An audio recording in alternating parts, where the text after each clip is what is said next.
شروع اللہ کے پاک نام سے جو بڑا مہربان اور نہایت رحم کرنے والا ہے۔ السلام علیکم۔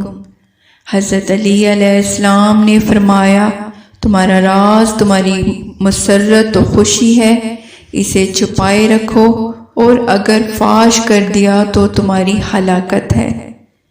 آپ علیہ السلام نے فرمایا، اگر انسان اپنی عقل سے کام لیتا تو وہ اپنے راز کو اس شخص سے محفوظ رکھتا جس نے اس کے سامنے راز فاش کیا تھا، اور کسی کو اس سے آگاہ نہ کرتا۔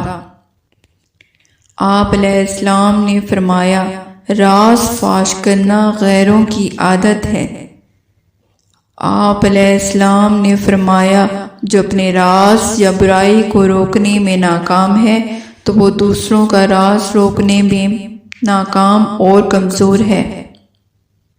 آپ علیہ السلام نے فرمایا، اپنے راز کو اس کو مت بتاؤ جس کا کوئی راز تمہارے پاس نہ ہو۔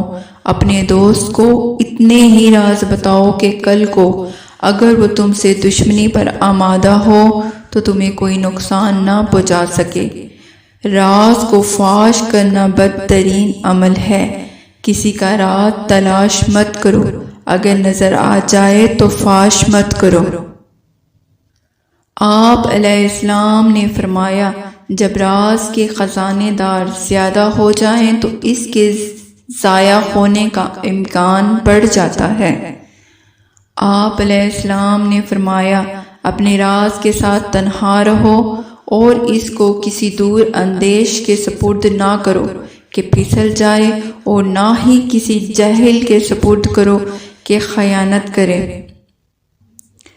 آپ علیہ السلام نے فرمایا، جو راز تمہارے سپرد کیا گیا ہے اس کی حفاظت کرو، اس کو فاش کرنا بے وفائی ہے۔